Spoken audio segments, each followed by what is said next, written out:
But are we setting up not just your generation, other generations up with false expectations of what's possible? One of the indictments that I have of my own industry as a marketer and advertiser, right, in the advertising space, in the marketing space, is that we've gaslit young people into believing that a perfect life is possible. That you can love your job and love your spouse and love your home and love your body and love everything. If you just buy the right products, if you do the right things, if you have the right philosophies, if you read the right books, it is possible to be transcendent, to be gleeful, to be joyful, to live with purpose in every moment. And I don't think that's true, right? I don't think that perfection is ever possible. This is Ziad Ahmed speaking. He's 24 years old and a very outspoken part of Generation Z. That's those aged 18 to 26 today. Ziad's an American-Muslim-Bangladeshi entrepreneur who, besides being a Yale graduate in political science, also has a marketing company that helps brands and manufacturers understand this important generation. Today, I ask him what happens now when Gen Z is getting older and has to enter important positions across our society, and how that's going to affect our society in years to come. Welcome. I'm Carla Buzasi, CEO of WGSN, the world's leading trend forecasting company, and you're listening to Lives of Tomorrow. Ziad, welcome. Let me start by asking you how you got to where you are today and whether there are any pivotal moments that were important in creating your career. I think there's only been pivotal moments, right? I think each moment has been tremendously consequential, and you never know, right? Which hand you shake and which door you enter is going to be the one that makes the difference. But what I can say is how I ended up here is, and I posted about this recently, is really only a result of people choosing to be tremendously kind to me.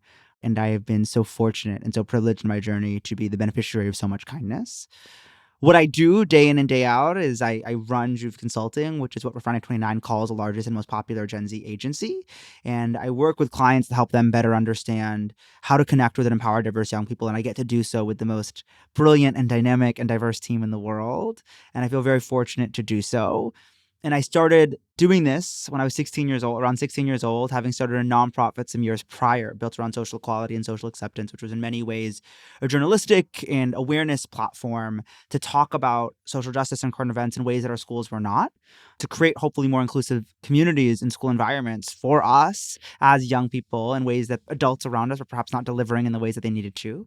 And so started doing that when I was like 13, 14, and sort of through that, I found myself in rooms where I realized how often young people were being spoken about but not spoken to. And that didn't sit right with me. And so my junior year of high school, I founded Juve Consulting with this basic premise being that I believe the world looks better when diverse young people have a seat at the table. And I believe that at present, there is too much talking for, there's too much talking about, and not enough talking to and building with.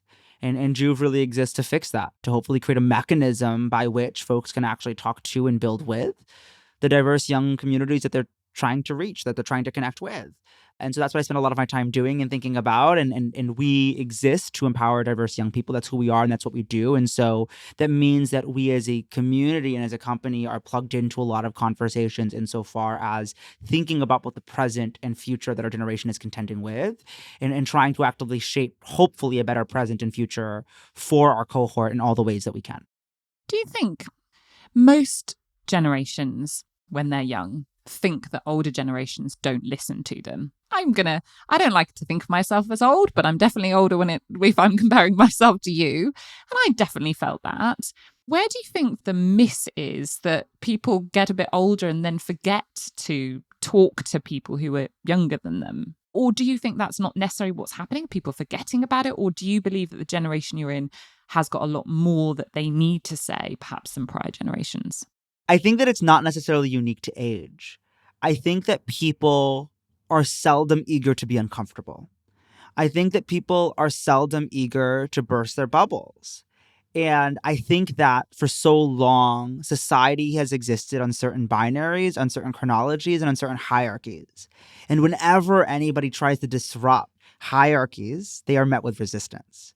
Because at least at present, and historically for certain, there is more power and more privilege attached to each incremental age that you are, generally speaking. And oftentimes that power and privilege is hard fought and earned, right, through a sense of sacrifice and through a sense of going through things that perhaps are not optimal for self, for soul, for society. And I think that oftentimes there is this feeling that older generations have that because I went through it, you must. If I had to go through it, you do too. And I don't think that's unique to age. I think that's unique to any community, to any evolution. The sense that those who did it before are almost angry that someone could have it better, could have it different, or uncomfortable by it. And I think that youth uniquely, to your point, not just Gen Z, has this capacity to look at the world and say, just because things have been this way does not mean they have to stay this way. Because as you get older, you become more desensitized to like, this is just the way that things are, right? You sort of have to become jaded by the world around you to not be perpetually like viscerally angry. And I think that young people look at the world and say, different is possible. And I think that was what has always been beautiful about youth is our capacity to reimagine. I think what is unique about this moment, what is unique about Gen Z, is our reimagination gets to be mainstream almost instantaneously. Should we focus in on this? Because I do think this is really interesting, because every generation that's gone through, whether they're, millennials, digital natives, or every generation is described in a different way. And a lot of that today is through the lens of technology. Give me your perspective, therefore, on why Gen Z is unique because of the technology that's around them. And then I guess my follow-up question to that would be, if that didn't exist, would Gen Z be just the same as previous generations that have come along? Well, no, to the latter question, in the sense that I think there are two things that I think set apart any generation. One is the technologies and innovations that occurred during your lifetime, and two is the geopolitical moments that occurred during your lifetime.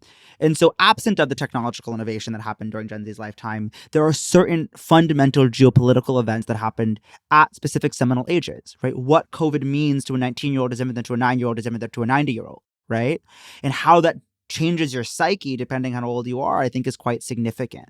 And so I think Gen Z has absolutely been shaped by the geopolitical circumstances of our reality, as well as how that intersects with innovation and technology is also our cognizance of those geopolitical events, right? Because, one could easily say, but every generation has had tumultuous geopolitical events happen during their lifetime. However, the inundated nature, right, of social media today and how Gen Z is interacting with the tremendous injustice that exists in the world is much more omnipresent. And I think as a result of technology, what I talk about often is it takes one tweet to bring down Fire Festival. It doesn't necessarily take Kent State for someone to be heard, right? With the click of a button, Gen Z can trigger shift in public discourse, in popular culture. What a tremendous privilege, but also opportunity that is, right? And platform that is.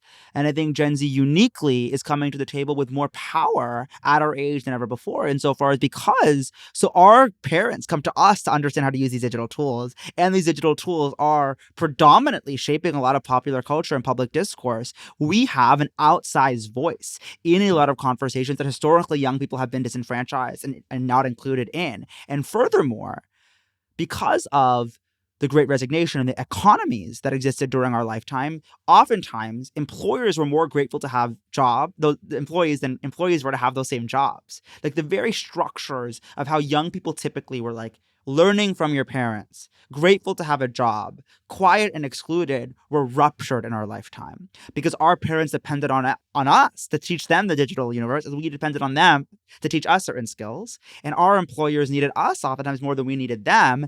And we had these technological tools that allowed us to see models of what it looks like to be heard at a younger age, to not wait our turn.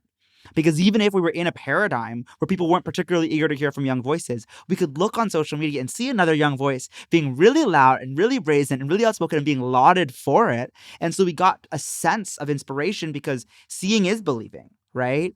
And we got to see so many more of us in popular culture, on public stages, such that I think more of us are taking microphone and claiming it back and passing that microphone amongst our generation to say the conversation is ours and needs to be ours. So I am going to play devil's advocate a little bit here. So you've talked about the microphone, right? And there is an aspect or a critique here that there is a lot of talking, but maybe not enough action. And if you look to those previous generations who, were out on the streets, seeing it in My Country Moment, striking to make their point heard. The criticism of Gen Z, and again, this is very broad brushstrokes, would be that there's a lot of talking and there's the ability to, I could spend an hour talking to you about cancel culture and my issues with that, but that this isn't necessarily about actual action that is making a difference. So tell me about how the words do move into action.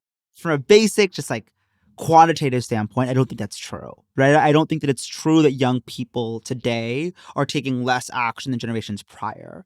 Do I think that there is a lot of talk that sometimes is more, that is louder than our action is? Of course, unquestionably, right? Do I hope that we find more ways to take actionable action in our communities? Of course. However, I would certainly posit, and our research would tell me, that Gen Z is taking action. It might not always be in the ways that other generations perceive action, but the number of Gen Zers who are signing petitions, right? Who are being a part of change-making organizations, right? Within school clubs, right? Within digital ecosystems like Discord, and talking about these issues and making their opinions heard, and also coming up with policy solutions and actively working on projects like mutual aid in their communities and actively putting time and energy and fuel into these movements, I think is tremendous and significant. I don't want to undermine that. Give me some very specific examples. So people you know or things that you're doing that are very much that here is action being taken and positive reaction as a consequence. Young people have set records in the recent midterm elections, right? And more young people are voting and going out to the polls. The issues that we care about and how we're taking action. I mean, you were seeing young people signing petitions. You were seeing young people be more conscientious in our spending. You were seeing young people actively think through, when we're going on vacation plans, what is the environmental impact of our vacation, as well as how might this impact the indigenous communities, indigenous biodiversity of the place that I'm looking at, right? And so people are living more conscientious lifestyles as a result of the activism and advocacy that our generation has really been at the forefront of, following in the footsteps of so many organizers prior. But the number of Gen Zers who did show up to protests, who are showing up when their schools are doing walkouts around gun violence, right? In so many different ways, I think young people are getting involved, but it's not necessarily all one movement. I think historically in society, there were these moments, whether it was South African apartheid or whether it was these moments where all young people were sort of clamoring around one issue, right? And I think that's how a lot of old generations might view it, because there was this like real groundswell of like everyone's taking buses and going to this one thing and doing this one same action. Whereas I think today there are racial justice activists and climate justice activists and this attack against the queer community right now, right? And LGBTQ plus advocates, and people are activating and organizing in so many distinct ways. But I do also want to challenge one thing that you said insofar as this idea of talk not being action, right? Insofar as what I believe to be true is so much of where we have gained ground on these issues, where young people have actually seen legislative, and I studied in college social media's impact on policy making, and I've thought about this question a lot, right? To what extent does our talking get anywhere? It does get us somewhere. Insofar as politicians are reprioritizing what legislation they're introducing because of noise that they are hearing and pressure they're hearing from constituents. But you're in a country where Roe versus Wade is being repealed effectively in many, many states, and things are from the outside looking in. And look, again, I'm not throwing, stones through glass houses. It's not perfect here, but it feels like we're taking big steps backwards. There's no question. That isn't to say that our talk is getting us nowhere, right? Maxwell Frost is in Congress. That isn't to say that we aren't making gains. Like it is not linear, right?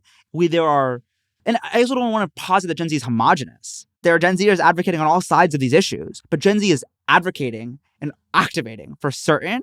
And it certainly is changing things in the sense that I believe that so much change happens through media representation, through this idea of seeing and believing. And so I think that by more of us talking, right, about climate, talking about these issues, regardless of what specific thing you're saying, more people being conscientious about these discourses means that as our parents and et cetera are making decisions, that's more top of mind, right? And so the prioritization and tone on a lot of conversations, I think, is actually impacting policy because of the voices of diverse young people that are making sure that we are heard.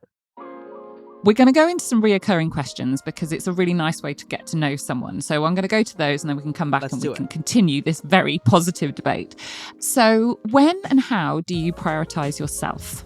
Okay, wow. As clearly a very busy individual. I have constructed a life for myself where it's hard to answer the question because the boundary between self and other is not so clear. I talk a lot about this notion of community first business and what it looks like to live with community values and to live in community, and I try to live that philosophy. And so I think of my company as a community. I view myself as part of other, if that makes sense. So it's a hard question to answer, but I think short answer would be I watch a lot of TV. I love TV. I love my friends, and I feel that I probably don't in like a goopy, like millennial way, like, you're not going to see me like face masking, with a bath. Here's a trend we're talking about and predicting for 2027 is that self-care goes to other care because people do everything that you're talking about at the moment becomes more front of mind. And so it's a move from that selfish notion of self-care, and it definitely has its importance, but people getting more out of other care. So there you go. What was the last series you binge watched? Oh, I just finished Never Have I Ever on Netflix like yesterday. And it's an example of a show of seeing and believing in the sense that it's one of the first mainstream, wildly successful shows with Daisy family as the protagonists, and was unthinkable to me as a kid growing up. And the fact that now all of my white counterparts and friends are consuming and binging this show with me and learning about my cultures and communities, I think is a testament to how far we've come, but also how far much further we have to go, and that it took so long, and it's still not perfectly representative, and there's a lot more of us to be seen on the big screen. Yeah. Okay. What will you eat if you're home alone and no one is watching? It's a horrible answer. I eat all my meals out. You're managing to make yourself sound perfect, even with your bad habits. Not that it's a bad habit, but I'm a marketer. What can I say? I mean, my clients don't pay me to do PR and marketing for nothing, right? I have to know how to spin. Here is one. I want something really honest that you're not going to be able to spin anyway. What is your bad habit? I think I talk too much and don't listen enough. Okay. I think that I have been so validated and so platformed at such a young age that I think I have in many ways atrophied my muscle of listening for the sole purpose of learning rather than reacting and responding. Okay, well, you have acknowledged that. That is the first step to improvement. Right, let's go back to Gen Z. What do you think is going to happen with your generation 10 years from now? Do I think that politics, that philosophies change as you age, as you have to grapple with new realities and new circumstances? Unquestionably. Do I think that a lot of our deep-seated values around intersectionality, around plurality, around integrity will shift dramatically? No, right? Because I think that we are shaped by the unique geopolitical events of our lifetime, and that has enveloped us into a deep sense of distrust of system, of state, of society, such that I think many of us are really amidst a moment of reimagination. What I think will happen in the next 10 years is I think I'm particularly speaking on behalf of, at this moment, like my peers that are like very proximate to my age as opposed to like a 15-year age gap of like Gen Zers. But I'm 24, right? I graduated from college 2 years ago, and I think a lot of kids my age, and we're not really kids anymore, a lot of adults my age, I should say, I think the pandemic was this powerful moment for a lot of people that was negative for a lot of people, but also was a powerful moment of reflection for a lot of people. And I think that historically society has told us this is the way that the world exists. This is the way that it is. And the pandemic showed us that a radically different world was possible if the political will exists for it to be so. And so I think a lot of us started to really reflect on, okay, then what do we want our world to look like?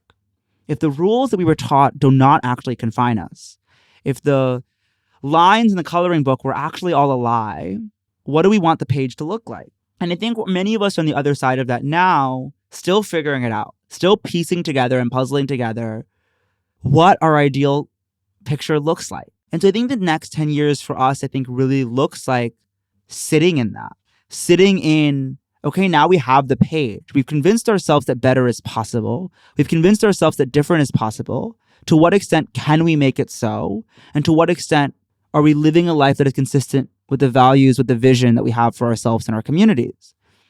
And I imagine we will encounter different constraints, right, than the ones that defined our youth as we deal with economies and finances and politics that shape our next 10 years.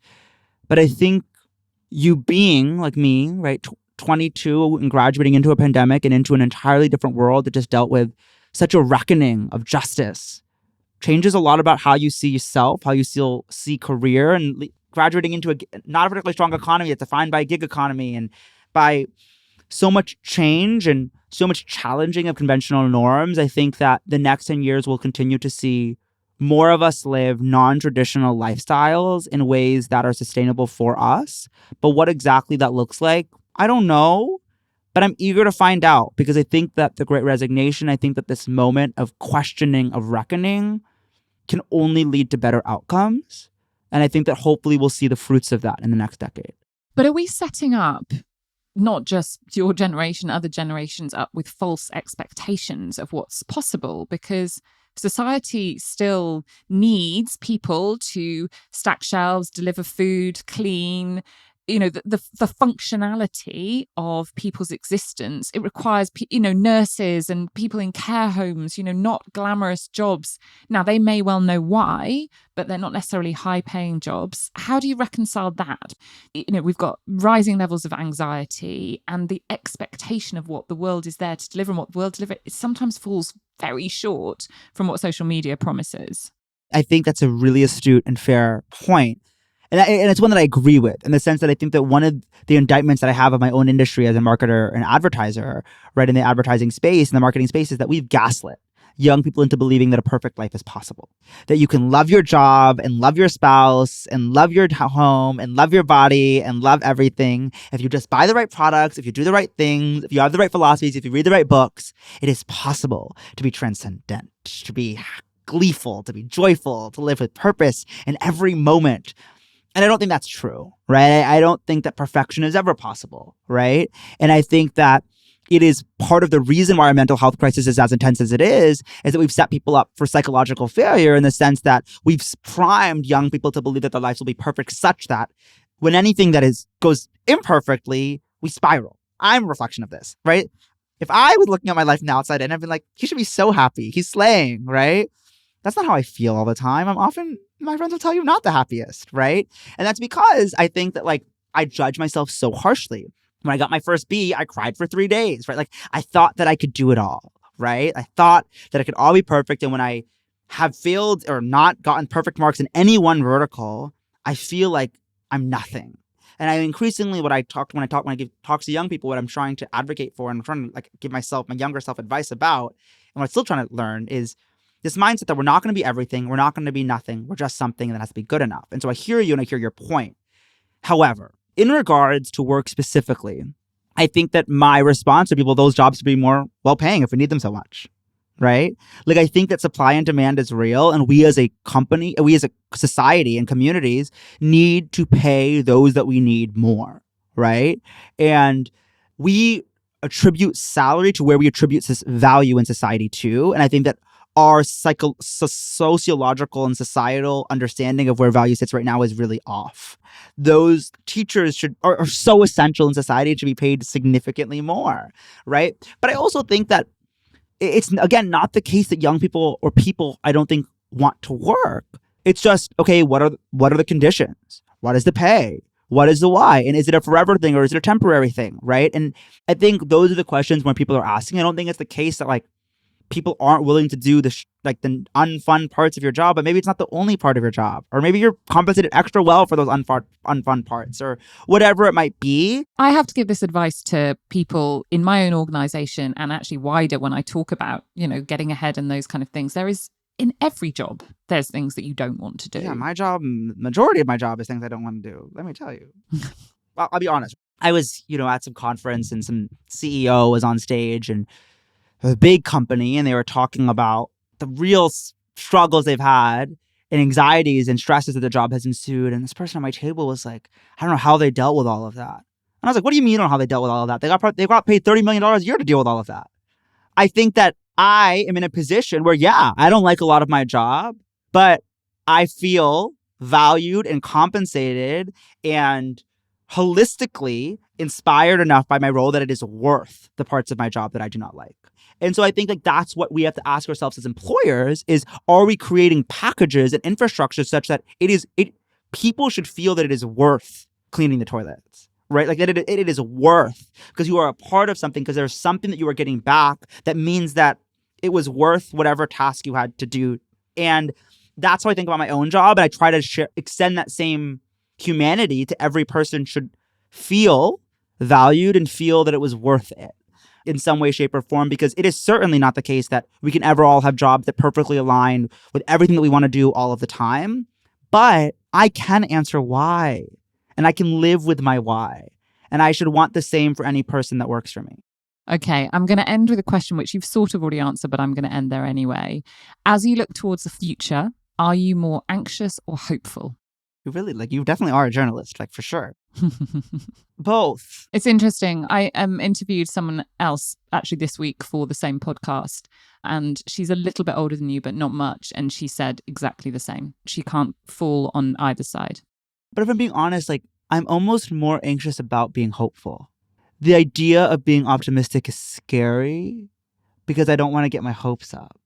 And the Harvard Institute of Politics did a biannual youth poll, and they found that young people are more fearful about the future than hopeful, right? The statistics tell us that broadly young people are more fearful about the future than hopeful.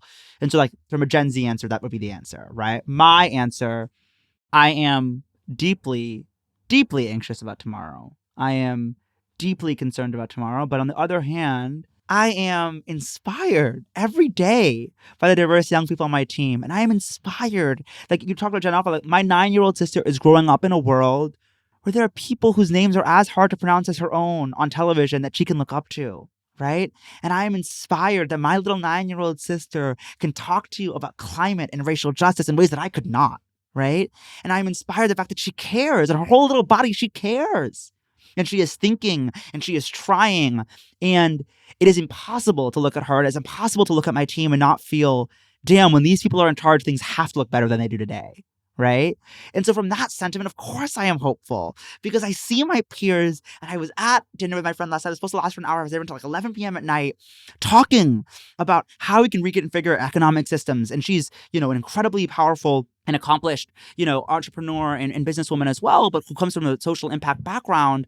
And when I'm around these people and invested in these discourses, it's impossible to not believe that better is inevitable, right? But on the flip side, you look at everything wrong in the world right now, and the fact that there are people who are smarter, who are kinder, who are stronger than I, who've been fighting for decades and generations, who I am following in the footsteps of, and you see that we're still not even close to where we could be had we listened to those folks. Or we've moved backwards. That's the bit which scares me. Right? And it's hard to not feel incredibly disillusioned and disenfranchised and disempowered. And so I am all of the above. I hope each day that I can wake up and shift the needle a little bit. And it's not enough. I know it's not enough. And it may never be enough, right? But I'll be damned if I don't die trying. And I think that's where I come from. I am anxious. I am so anxious. But I am so hopeful. And I mean this so sincerely. All I hope is that my obituary reads he tried his best. And I am hopeful that my anxiety led to some action that made it better for one person. And if I did that, hopefully that's enough. That is a beautiful ending. Thank you so much. It's been a really interesting conversation. I think this went down a really, really good path, and you had some really fascinating insights. So thank you so much. No, thank you. I'm always, and look, I meant what I said truthfully, we exist to empower diverse young people, whether it's my voice or connecting you to others. If you're ever looking to talk to diverse young people, we exist to platform voices, and we believe that these voices should be heard. And I'm just one voice in a collective of many, many, many, many, many more. And so to whatever extent I can be a conduit to be part of these conversations or to amplify others in them, I'm always here to do that. Amazing. Thank you so much. Thank you, Ziad. You were definitely a voice that I enjoyed having on the podcast. You can read more about Ziad Ahmed and how to get in touch with him on ziadahmed.me. I hope that you also enjoyed our conversation. A new episode will be out on the 4th of August. And in the meantime, take a listen to our other podcast, Create Tomorrow. Please spread the word about the podcast and do leave us a review. I'm Carla Buzasi, and I'll see you next time.